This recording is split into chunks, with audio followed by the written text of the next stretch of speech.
Hi and welcome to our podcast. My name's Marie and I'm one of the directors at Synergy Recruitment. Hi, I'm Yasmin and I'm also a director at Synergy.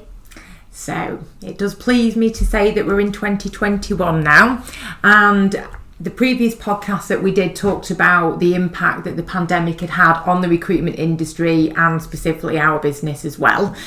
So today, why don't we have a chat about the new year and how the recruitment industry will be? What do you expect to happen this year within the industry? I think, well, I can only talk about our sector though, to be honest, because every sector is different. So with the commercial office sector, I do feel that now we've got the vaccines starting to come through, I think there's going to be confidence. Yes. More confidence in the market, and I think all those companies that have put recruitment on hold because they were waiting for the vaccine to come out or to just see what was going to happen in the world, I think they'll start recruiting again. And I think maybe towards the back end of this year, the companies that had to make redundancies where they're working in a really lean way, you might start seeing that some of their staff are getting a bit despondent and fed up with the amount of extra workload, and you might start seeing that natural attrition that you get where people then start looking for other jobs, leaving, and the merry-go-round starts again. So I think you might get an element of that, but I do think it will be better this year. Let's hope so.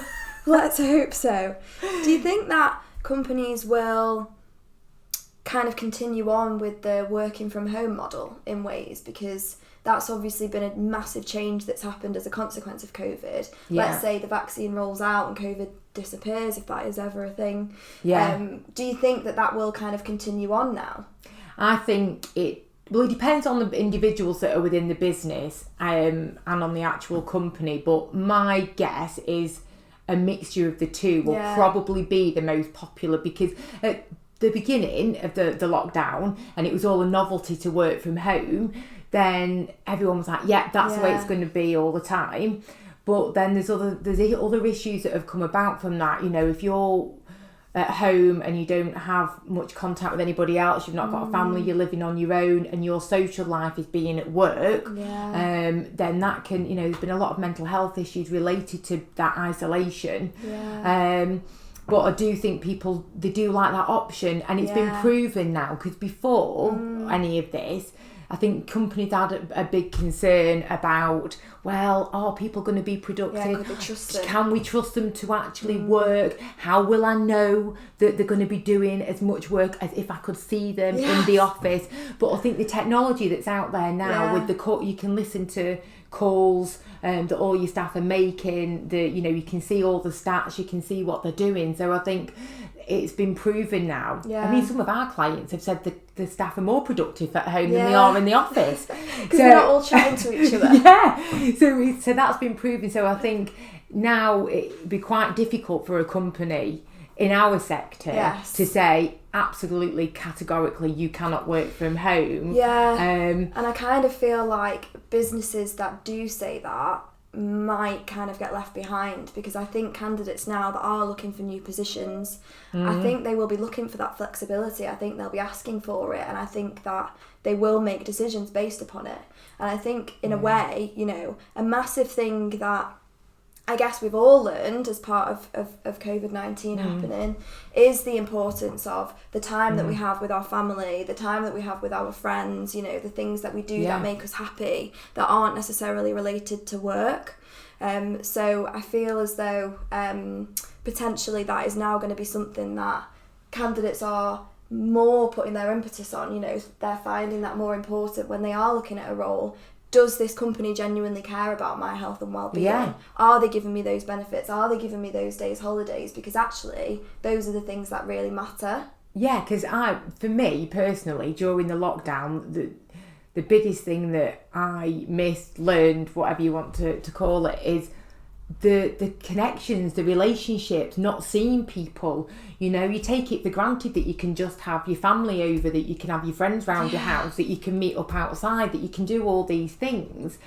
And then when it's taken away from you, it's like, wow, the material things, they aren't what matter. Yeah. It's actually having that time with your loved ones. So companies that say, well, we offer 20 days holiday, it never increases, and you have to take 3 at Christmas, they're going to struggle, because I absolutely agree with you, Yasmin, that it's going to be about the culture, the team spirit, the team fit. How, you know, am I supported? Do I have the guidance, the mentor, you know, or is it a toxic environment?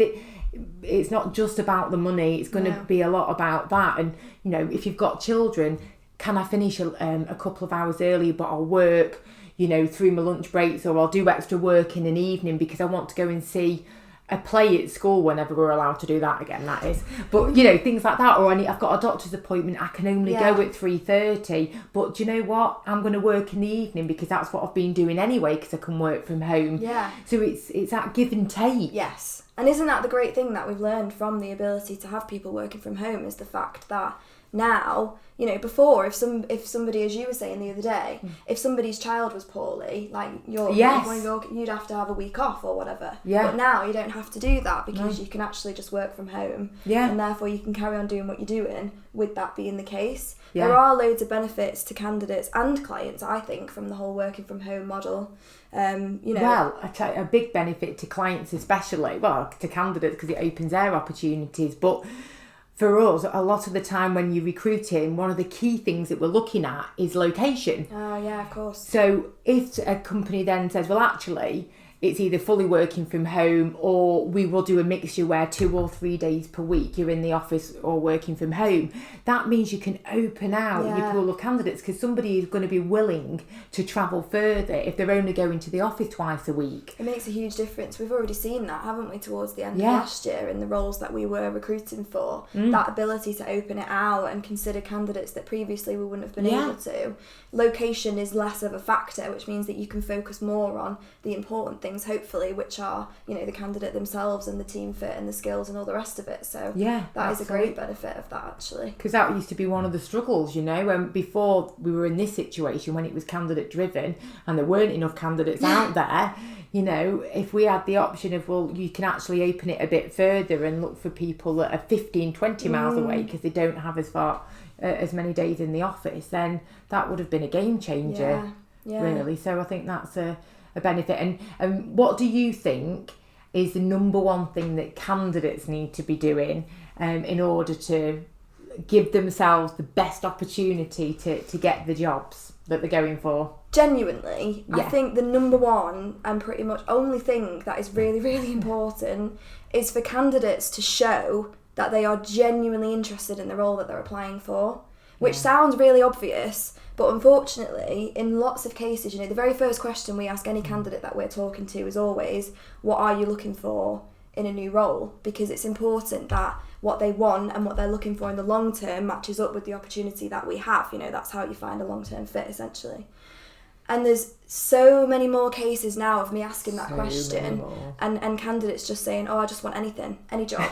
Anything. Any job. I don't mind, I just want a job. Yeah, and you know, unfortunately, although in many cases that's the truth, it's not really what you need to be saying, because you need to genuinely show to a recruiter or to a business, you know, that you're applying to directly, that it's their job that you want, because every employer is going to be warier than ever about candidates using their jobs as stopgaps, you know, until they can find something else. So if you can research the company, you know, that you're applying to before you speak to anybody about it, think about what it is about that role that made you apply for it in the first place.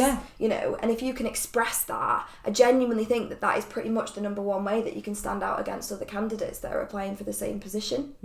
And just having that enthusiasm, you know, explaining that your requirements match up with what's being advertised, and demonstrating that true desire, you know, that you've got the drive and the motivation and you're eager, you know, because that's what employers want to see. And there's obviously a lot of candidates out there in the marketplace, so to give yourself the best chance for the jobs that you're applying for, I think you're absolutely right. And what do you think that companies will need to do to attract the best talent in 2021?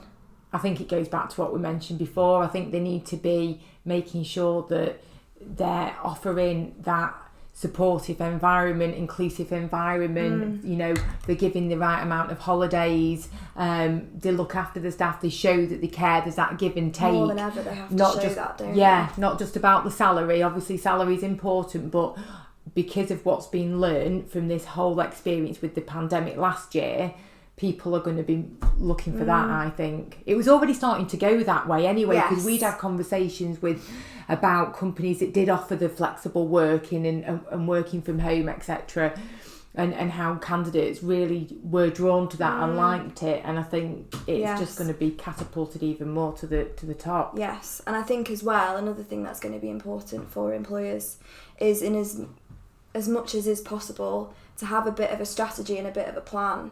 Because I think, as we were saying about what we found towards the end of last year, processes to find candidates for jobs are going to be longer, because there's so many more candidates out there that are going to be applying for the positions.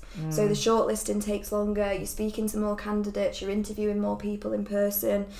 So I think that having a bit of a plan about when you want to recruit, so you can backtrack that and actually put things in place in advance, is going to make a big difference this year, I would have thought. And hopefully, as we go through this year and we get more vaccinations out there, then people will be able to plan more. Because obviously last year there was so much uncertainty. It's like, what is going to happen? The world's about to end. You know, it's like everything had stood still. And well, we'll have to see, obviously, Brexit and all of that last year. So hopefully 2021 will mean that companies are now, as the year goes on, in a better position to get those strategies in place and look at their recruitment needs. And I'd say as well, make sure you're decisive. Don't hang about. You know, so true, if you see a candidate and you like them, offer. And make sure, if you are ready to recruit, you've got to be doing it. You know, don't be saying, well, I'm ready to start recruiting now, but I can't interview for 2 weeks once we've got candidates that have, you know, or sit on CVs. Because again, it just drags out the process, and other companies will just be getting in there and snapping up the candidates that you want. And thanks for watching, and we'll see you soon. Bye.